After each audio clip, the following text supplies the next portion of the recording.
Hey guys, what's up? Today we are doing a new tier list. We are ranking every single Swago tragedy on this tier list. Now this has been updated for August 2025 and has included all the events, or at least most of the events, that has happened throughout the 10 years of Star Wars Galaxy of Heroes. For each of these tiers, we are ranking them by how severe they are. So S would be like a real tragedy, impact the game forever, and then A is sort of like a little bit less than that. B is sort of like a lukewarm, it's losing its touch. C and D are more for like, oh, this doesn't really impact anyone. It was sort of like a small, minute thing in the grand scheme of things. Even if it was like a big thing back then, it doesn't exactly have to translate, because we are ranking these in August 2025, not when they happened. So I hope that makes sense. Now there's a lot of events here. A lot of them are ranging from just like little, things that happened outside the game, some of the influences the actual development of the game, and then there's like the ones that actually impact the community. And we're gonna have all of those events sort of plastered onto this tier list, and we're gonna see where we move them around. Not every position is gonna be final. It's really just gonna be nice to have that sort of thing on the board and see where we go from here. So without further ado, let's get started. First one we got here for this tier list, New Conquest. Now, when I mean New Conquest, obviously I'm the one that, spoiler, I'm the one that made the tier list. When I mean New Conquest, I do mean like, inflict evasion down 500 times.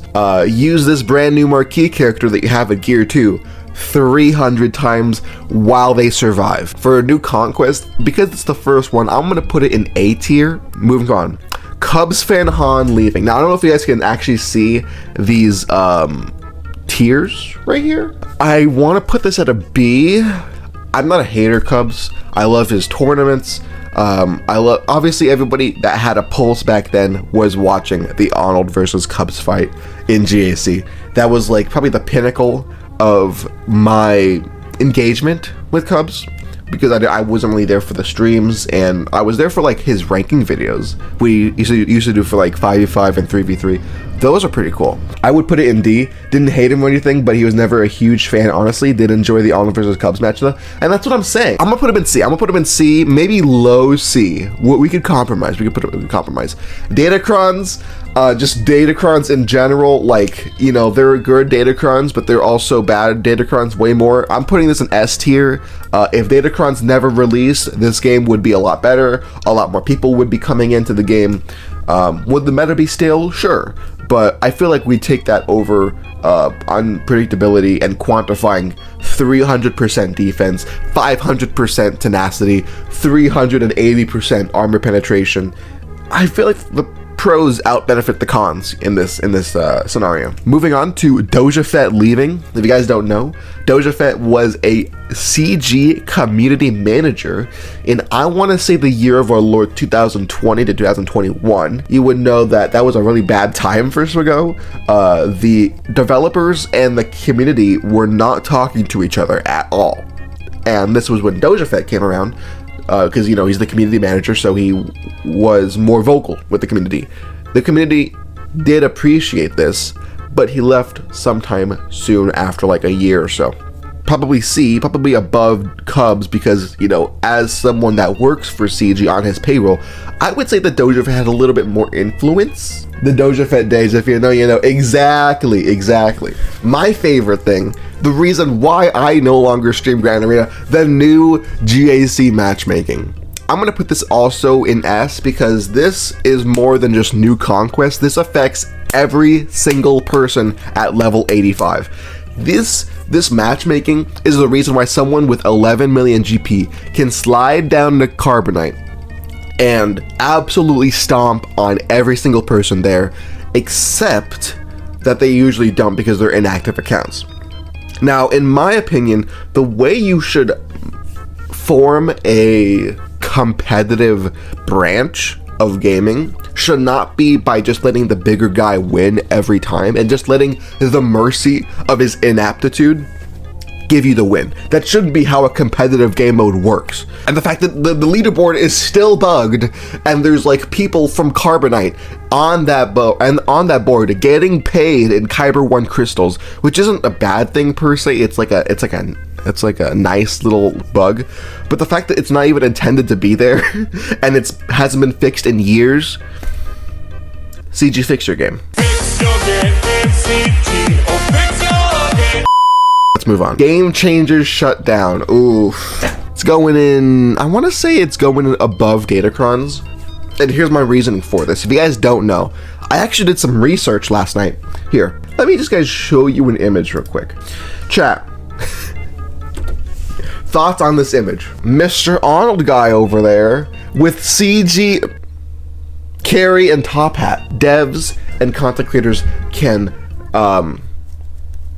let's say, interlink. Hey, yo, what the reason why I put this over Datacrons though is because I feel like if the Game Changer program was still here, we would still have we would still have Datacrons and relics and Kyrotech, but we would have more feedback towards those mechanics. I feel like that would have really softened the blow. The great nerf of 2021. Hot take. I'm gonna say this is an A tier. I'm not gonna say it's an S tier. I'm gonna say it's below Conquest because of the fact that it doesn't affect us anymore. It's a 4-year-old change. A lot of those characters now, sure, are they useless? Yeah. But they have brand new teams, brand new purposes, and the Great Nerf kind of just made way for Omicrons to be the new GL counters instead of just having no Omicrons as the GL counters. So I would say that, yeah, you know, at the time it was really, really, really bad.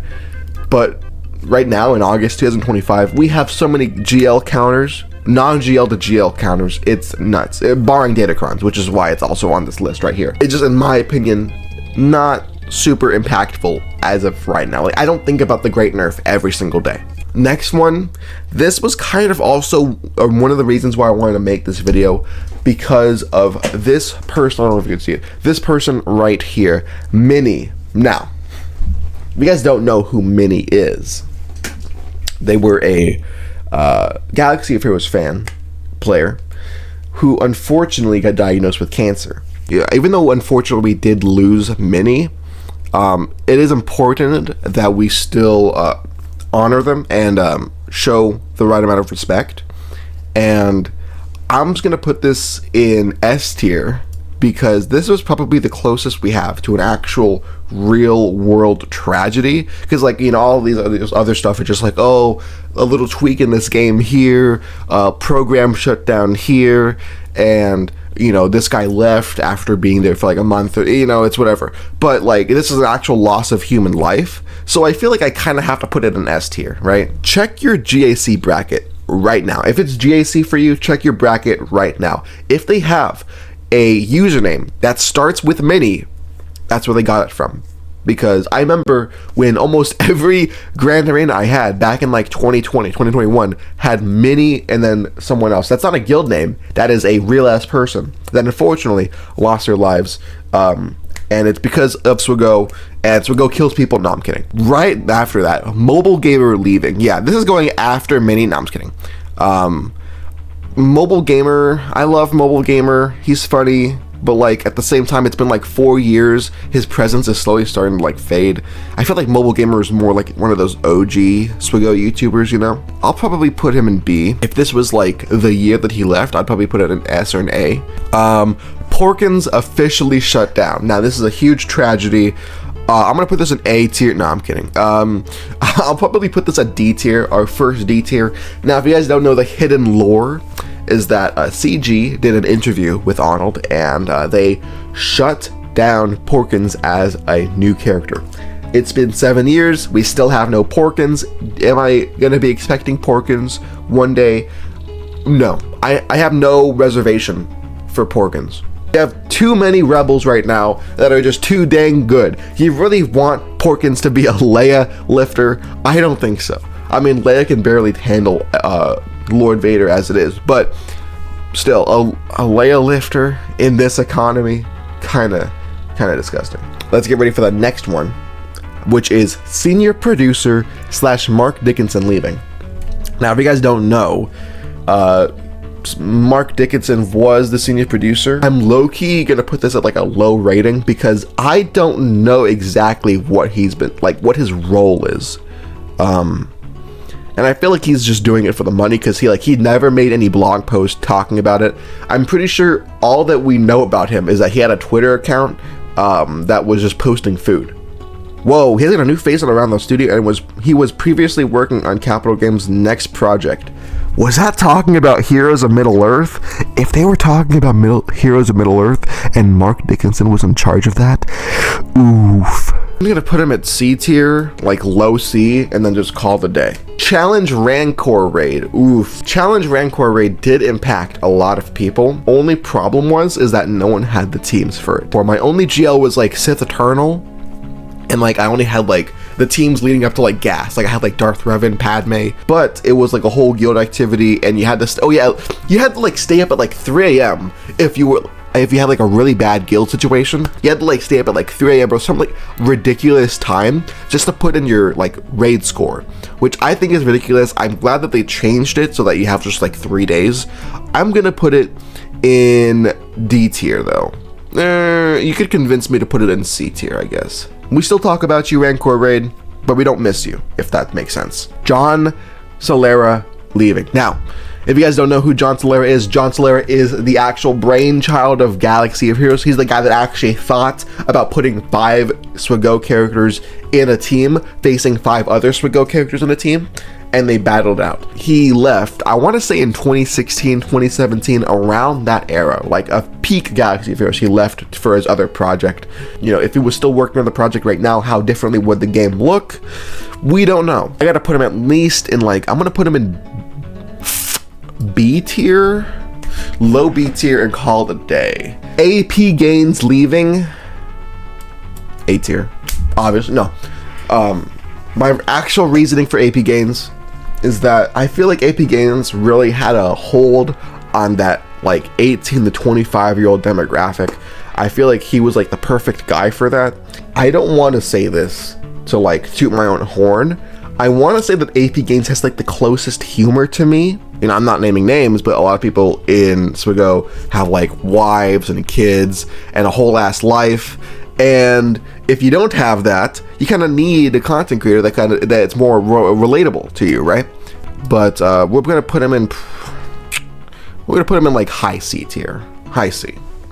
Hey, high C. The era system.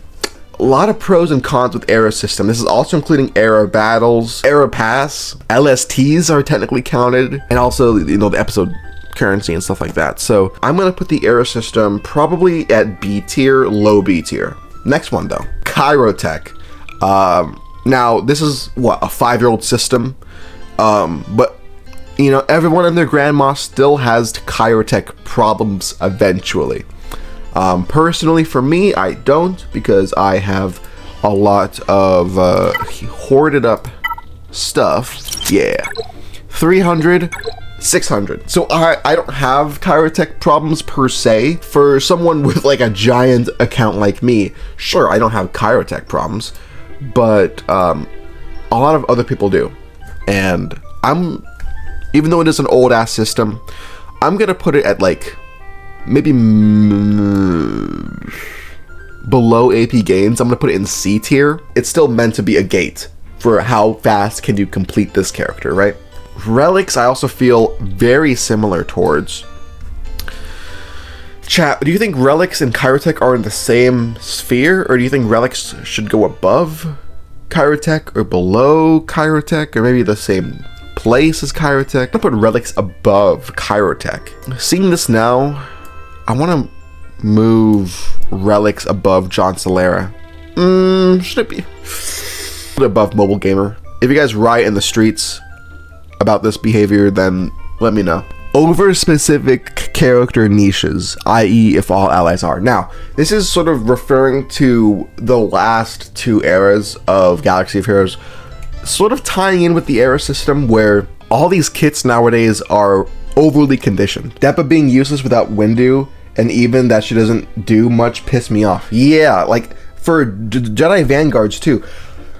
Like, how dare you want to put Jedi on your Jedi team, bro? I understand they want to like put different characters in different niches and stuff like that in different teams, but just like, come on. And this with the Bad Batch, no clone trooper tag. Oh, come on, are you kidding me? I mean, I guess this is also the reason why I'm not really excited for Porkins. Also because, you know, it's an outdated stereotype, but also because Porkins can just be like, if all allies are Red 5 instead of if all allies are Rebel, you know, shutting him down from being with a GLA squad, with a CLS squad, with a Mon Mothma squad. I'm gonna put this below relics. I don't know. Do you think this should be an A tier? I think A tier because I doubt they'll go back exactly. Assuming whatever content we'll have, you know, we'll just say first order content we'll have at the end of the year for the era. There's probably gonna be some dumbass clause like if all allies are not even first order, if all allies are, I don't know, Snoke, and then blah blah blah blah blah. Like, you know. They make tags for anything nowadays. CG Carrie leaving. This was the producer before Mark Dickinson. I'm gonna say she's a D tier though. She's a D tier, maybe above Porkins. You know, give her some credit. I'm actually gonna be. I'm gonna do a little swap. I'm gonna put her at low C tier because she was there for longer than Mark was, and that's all I can give her. Last two we have here. Vehicles canceled. I didn't really care for vehicles, to be honest, but I mean, like, they've been working on it for so long, and then it's like another scrapped game mode. They could add vehicles for like the big update this year, but I think that'll just be Relic 10. I don't think that'll be vehicles. Vehicles had potential. We have no idea how they would have been implemented into the game. I'll put it at D tier. I'll put it at high D tier.